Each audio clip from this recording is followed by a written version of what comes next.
Aéroport de Cayenne-Rochambeau, 4 septembre 1977.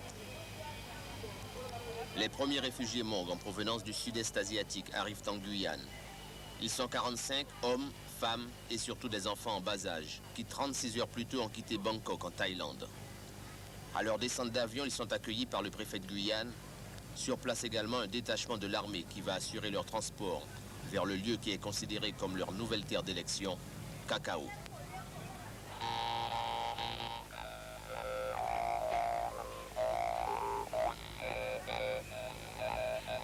Montagnards du Nord Laos, les Hmong sont plusieurs milliers à s'être réfugiés en métropole depuis 1976. Mais l'idée faisait son chemin, pourquoi ne pas en implanter sur cette terre de Guyane peu peuplée?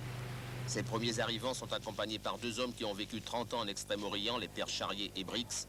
Le premier est reparti vers un camp de l'Hexagone, le second est aujourd'hui décédé. Ils ont atteint le fond de la misère et ils sont prêts à faire tout ce qu'ils peuvent pour en sortir. Le site de Cacao, ils ne le découvriront que le lendemain, étant arrivés en pleine nuit à 1 h du matin. Sur place, les attendaient d'autres militaires qui s'étaient chargés de la préparation de leur premier repas sur le sol guyanais. Un repas avalé entre les feux de bois et les lampes à gaz, avant que les familles ne se voient attribuer une place dans les tentes et abris dressés à leur intention.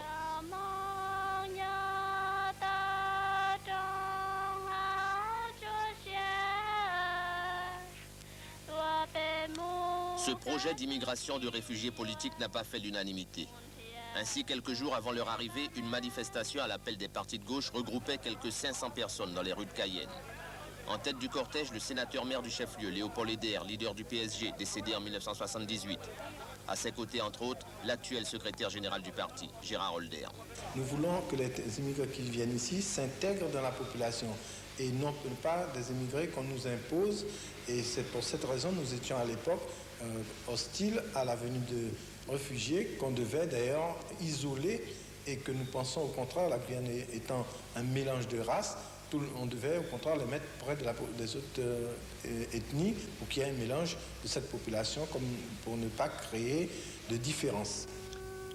Le 5 septembre, dès les premiers rayons du soleil, la communauté se retrouvait au milieu d'une clairière de 400 mètres sur 60 avec comme seul horizon la forêt et la rivière Comté. L'histoire indique qu'au XVIIIe siècle, le coin avait été mis en valeur par le comte de Gênes, puis par les jésuites. C'est la municipalité de Roura, dont dépend Cacao, qui s'était prononcée favorablement dans une délibération pour l'accueil de ces réfugiés, laquelle municipalité avait été suivie par la majorité du conseil général de l'époque. Dans le monde entier, on parlait des boat peoples, des gens qui fuyaient le Vietnam communiste et qui se réfugiaient en Occident. Et je considérais que nous avions, nous, en Guyane, la possibilité d'en accueillir. C'est pourquoi j'ai été favorable. Et j'ai été favorable également pour une deuxième raison, autre que cette raison qui est essentiellement humanitaire. Dès mon arrivée à la présidence du Conseil général en 1973, j'avais conçu qu'il fallait que, pour que la Guyane se développe, qu'il y ait des hommes. Il n'y a de développement que d'hommes, disais-je toujours. Et j'ai considéré qu'il fallait créer des villages d'agriculteurs à l'intérieur de la Guyane pour peupler la Guyane et en même temps assurer son développement économique. Donc, philosophiquement, j'étais tout à fait favorable à ce qu'il y ait un village créé dans une région assez éloignée de Cayenne. À l'origine du projet d'immigration également, des hommes et des femmes appartenant à un comité d'entraide laotien, cambodgien, vietnamien. Les représentants guyanais de ce comité aidèrent dans leur premier pas ces réfugiés en participant à la création du village, dans la définition des orientations économiques et en lançant l'opération d'alphabétisation. Un petit comité au départ qui se renforça au fil des semaines avec l'arrivée successive des différents groupes à Rochambeau et le sentiment de sympathie allant croissant à leur égard. On s'est rendu compte que ces gens qui y arrivaient n'étaient pas les guerrieros qu'on attendait, mais tout simplement de pauvres gens qui espéraient un peu d'humanité. Et là, nous avons donc reçu de nombreuses manifestations de sympathie des Guyanais qui nous ont adressé des vivres, des vêtements, de l'argent. C'est ce qui nous a obligés, pour authentifier et organiser cette entraide, a créé, non pas l'association à l'époque, mais le comité guyanais d'entraide aux réfugiés Hmong, ce qui était un petit peu le pendant guyanais de ce qui existait en France, puisqu'il y avait le comité national d'entraide aux réfugiés Hmong. Le soir du 12 septembre 1977, tous les chefs de famille se retrouvaient pour la première réunion de travail. C'est vrai qu'au début, il a fallu l'organiser, ce travail, sur un mode collectif. C'était peut-être le seul moyen de s'en sortir. Des réunions qui permirent aux uns aux autres de mieux se connaître et de fraterniser.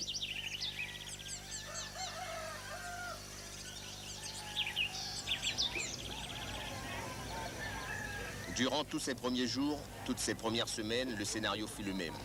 Hache sur l'épaule et couteau à la ceinture, les 28 hommes valides, les 2 jeunes de 16 ans et les femmes prennent la direction de la forêt. Une forêt qu'il faut attaquer pour qu'elle rende en nourriture et en possibilité de vie. L'avenir pour eux, ce n'est pas une expérience pour quelques mois, c'est une réalité qu'il faut réussir.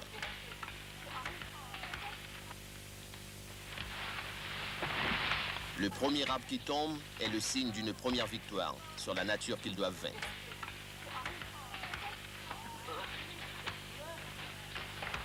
Leur ardeur au travail est motivée par le fait qu'ils savent qu'au bout de 2 ans, ils devront se suffire à eux-mêmes.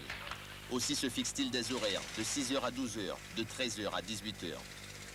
1 hectare, c'est en moyenne ce qu'ils défrichent en une journée. Du lever au coucher du soleil, il faut aussi ramasser le bois, le brûler, niveler le terrain au tracteur.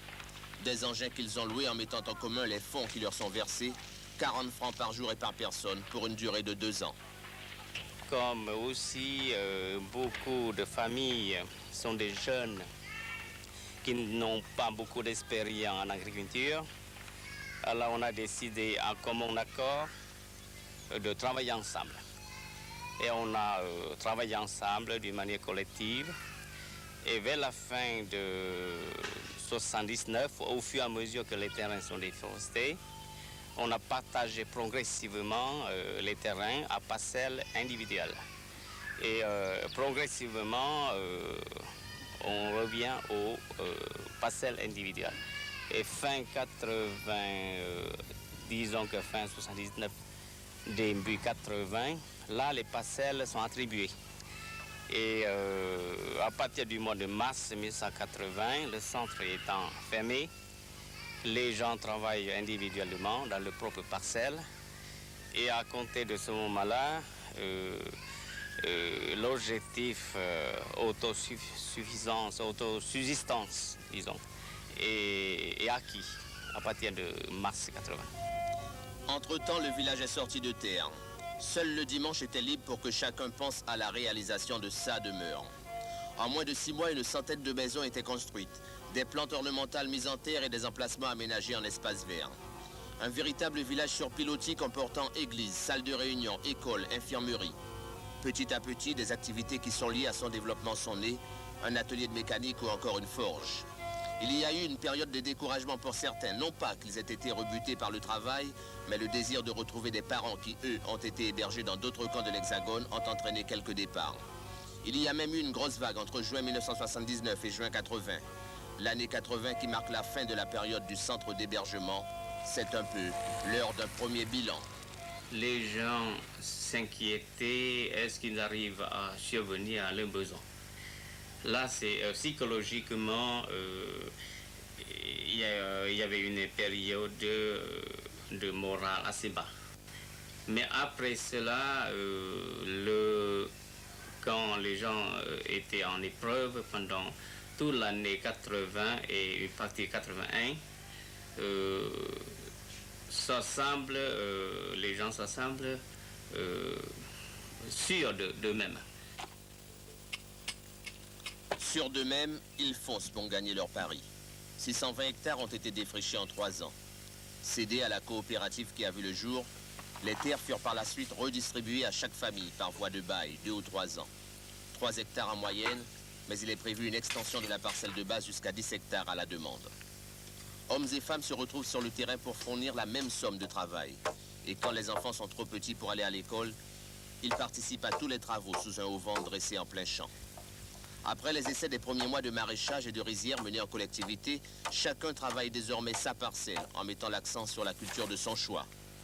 Certains se serrent un peu plus la ceinture, pour se doter d'un motoculteur.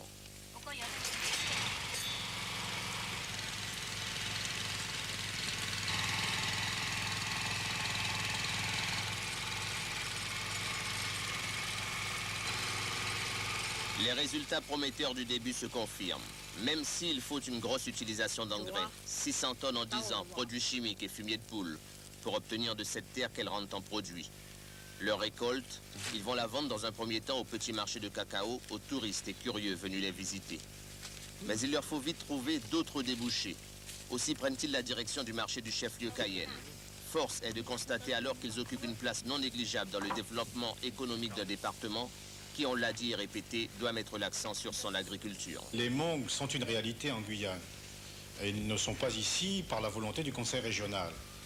Mais il faut bien constater que sur le plan économique, cette réalité mangue fait en sorte que, effectivement, on peut considérer que l'action des mangues peut entrer dans le cadre du développement régional tel que nous l'avons défini en 1984.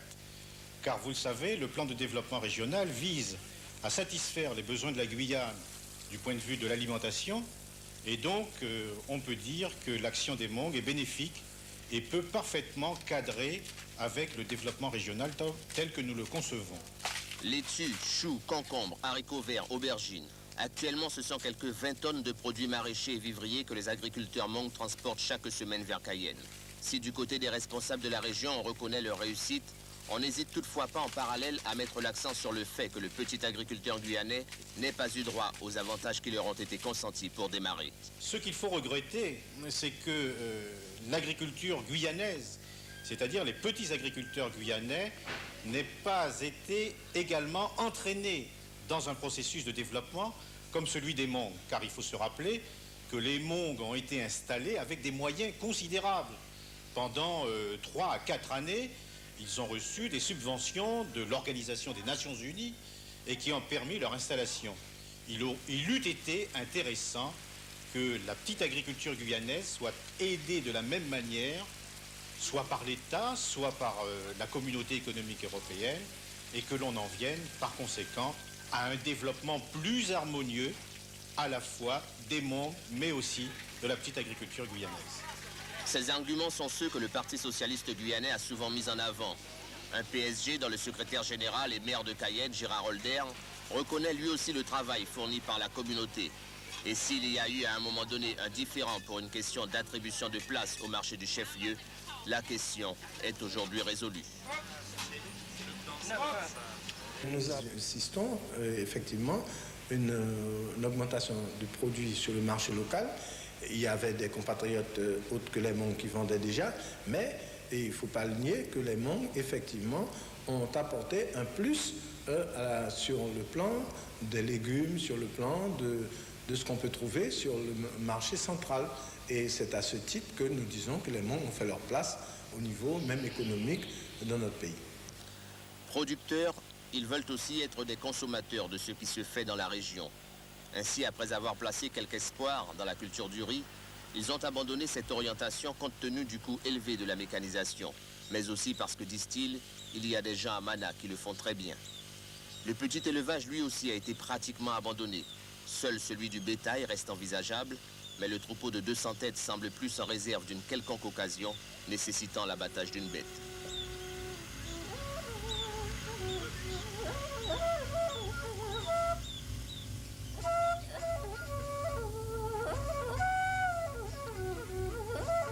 Depuis 6 ans, ils se sont lancés dans l'élevage de la crevette. L'espèce en bassin est appelée plus couramment chevrette. Les premiers bassins d'expérimentation ont été creusés en 1982. Par la suite, 5 nouveaux ont été ensemencés à la fin de l'année 1985, tandis que d'autres étaient en préparation.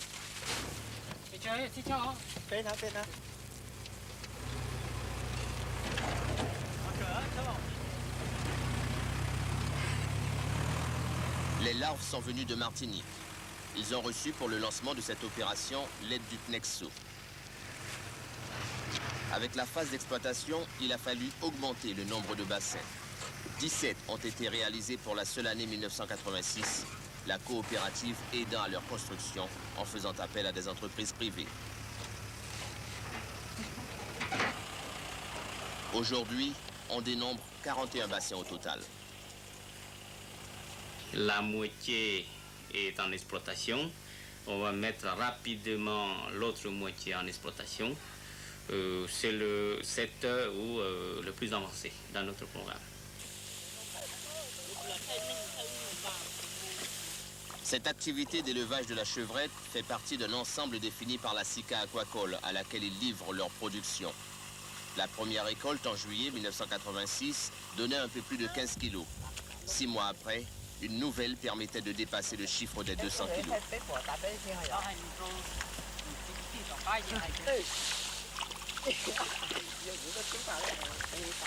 Depuis, les courbes de production n'ont cessé d'être ascendantes. En mai 1987, il était ramassé avec 642 kilos, plus de chevrettes que pour les 6 derniers mois de l'année 86. Pour la première fois, la tonne de chevrettes était dépassée en une seule récolte. C'était en septembre dernier. Prisée par le consommateur, la chevrette c'est également un marché à l'exportation. Lorsque tous les bassins seront en exploitation, il est envisagé une récolte de 3 à 4 tonnes de chevrettes par mois.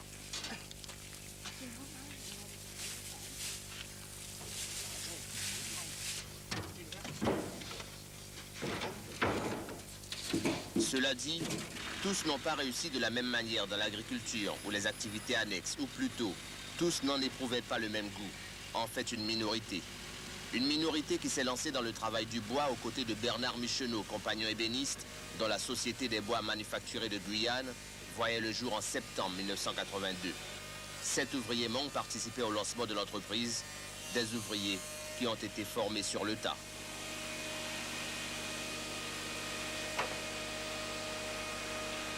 Et on peut dire qu'ils sont très facilement adaptés. J'ai même été surpris parce que je trouve qu'ils sont adaptés relativement rapidement.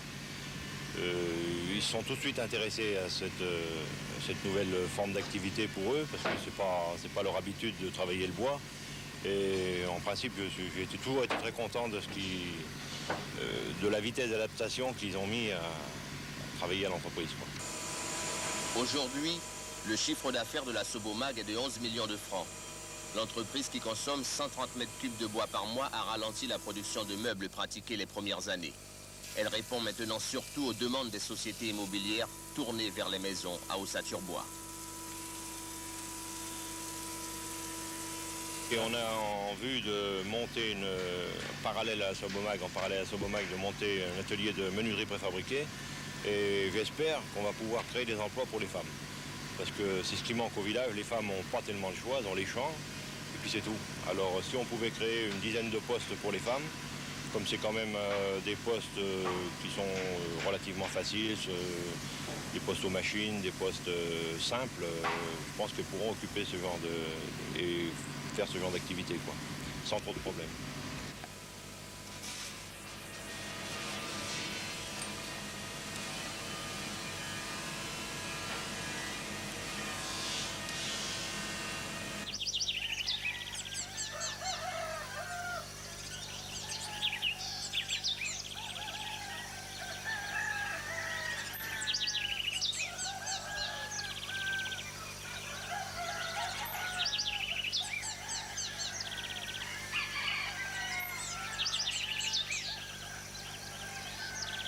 Ici, à Cacao, tous les jours, à l'exception du mercredi et du dimanche, les parents doivent, comme les autres parents de Guyane, veiller à la préparation des enfants qui se rendent à l'école.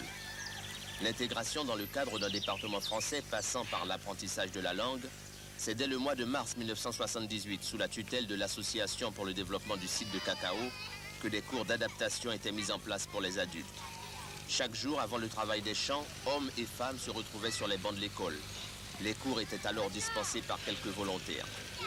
En octobre 1978, l'école ouvrait ses portes. Gratuite, elle accueillait alors dès la première année 143 élèves répartis dans 4 classes.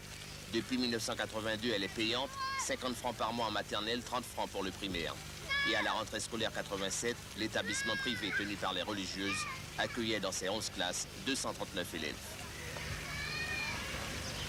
Je pense maintenant qu'il faut que le public prenne sa part des responsabilités et dans l'évolution de la scolarisation des enfants. Et la commune a un projet de construction de 2 classes primaires, 2 classes élémentaires qui va démarrer bientôt. Et la construction, pour l'instant, est orientée vers le primaire, mais nous pensons que, compte tenu de l'éloignement, il faudrait qu'il y ait un collège pour que les premières années du secondaire puissent exister là-bas. L'école privée a un projet de classe de 6e, 5e que je pousse, mais je pense qu'il faudra que la partie publique prenne sa part dans cette évolution de la scolarité à Cacao. Les responsables du département y pensent, mais ils indiquent que l'ouverture de classes secondaires doivent s'inscrire dans le cadre d'un schéma prévisionnel de formation. Le dernier en date a demandé une préparation de 2 ans et a été voté il y a quelques semaines. Lors de son élaboration, il n'avait pas été enregistré de demande de la population de Cacao qui, il y a quelques jours, faisait parvenir une pétition au Conseil général. Lorsqu'au Conseil général, nous avons reçu cette pétition, transmise par l'intermédiaire de l'inspection académique, nous avons simplement fait retour à l'inspection académique pour dire qu'il fallait justifier justement l'ouverture de cette classe de 6e à Cacao. Si le besoin s'en fait vraiment sentir, il y a des mesures dérogatoires qui permettent justement de réaliser cette construction, et je ne doute pas que le Conseil général, là aussi, va prendre l'engagement de réaliser une classe de 6e dès lors, je le répète, dès lors que les besoins vont vraiment se manifester au niveau de la population de Cacao.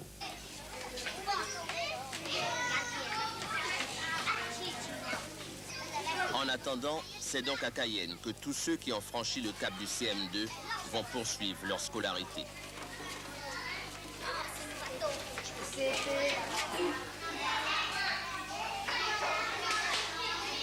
Au chef-lieu, ils doivent trouver à se loger.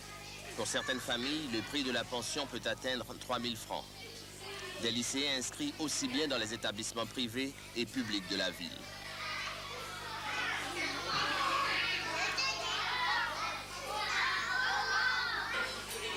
À la fin de l'année 1986, les examens ont sanctionné avec succès le premier bachelier monde. À Cacao, on y attache une grande importance, tout comme au contact noué par les jeunes avec les Guyanais de leur âge. Plus les enfants fait les études, d'une part, ils vont avoir des camarades, des amis dans les écoles. D'autre part, ils vont aider les parents à s'intégrer. Et c'est ça que c'est un encouragement, c'est un enthousiasme d'une manière générale. On a le premier bachelier et on espère que les autres s'en suivent. Je suis très content que lui a réussi son bac. Je pense que dans l'avenir, il viendra nous aider. Fait des choses que nous avons besoin dans l'avenir. Vatua, le bachelier en question, est parti faire des études d'ingénieur. Dans son village qui compte aujourd'hui 657 habitants, on semble déjà attendre son retour. À Cacao, ils sont 2 ou 3 à être aujourd'hui des observateurs privilégiés de la communauté. C'est le cas de Daniel Laurent, gérant de l'agence postale.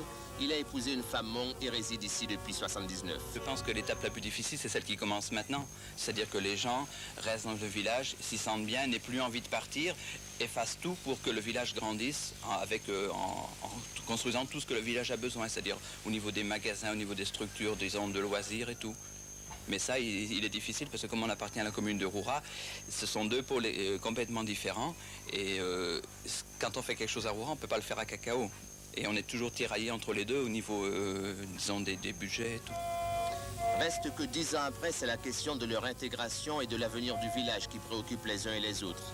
Et même si du côté des responsables du département d'aujourd'hui, on assure être prêt à prendre toutes ses responsabilités, comme c'est le cas pour le dossier santé, avec le vote de crédit pour la réalisation d'un centre intégré à Cacao, on émet toutefois quelques réserves. 10 ans après, ces populations, en dehors de certains produits agricoles qui sont mis à la disposition de la population guyanaise, on n'a pas retrouvé cette intégration que nous avions souhaité, et nous, élus socialistes guyanais. Au départ, nous avons toujours dit que si des populations étrangères arrivaient dans ce territoire, il fallait qu'à terme, ces populations s'intègrent bien à la vie guyanaise. Or, on constate, 10 ans après, que ce n'est pas le cas pour les Hmong. Les Hmong vivent en circuit fermé. À Cacao, ou à Javoué, et on n'a pas cette interpénétration entre les Hmongs et les autres populations de la Guyane. C'est un dommage que nous avions déjà signalé lors de l'arrivée de ces Hmongs en 1977. C'est vrai que l'identité commune à l'intérieur de la famille reste un refuge. Mais comment pourrait-il en être autrement? Une chose est sûre, l'avenir des Hmongs en Guyane apparaît désormais lié à celui du département. Mon projet est donc que d'autres personnes que des Hmongs puissent venir habiter Cacao, des Guyanais, des métropolitains, tous ceux qui veulent venir participer au développement économique de la Guyane. Je dis bien développement économique, puisque pour vivre à Cacao, il faut vouloir pratiquer de l'agriculture ou se trouver également dans le secondaire ou le tertiaire, l'artisanat, instituteur ou menuisier, tout ce qui fait un village. Alors j'ai plusieurs projets de lotissement. Il y en a 3 en fait. Je suis prêt à accueillir les demandes ou les souhaits des personnes de la région de Cayenne ou d'ailleurs de Guyane qui voudraient s'installer à Cacao, de façon à ce que Cacao ne soit pas qu'un village Hmong, mais que dans ce village nous puissions rencontrer plusieurs ethnies, puisque mon projet d'immigration d'une façon générale est de faire que la Guyane soit polyethnique et qu'il y ait plusieurs races qui composent la population de la Guyane.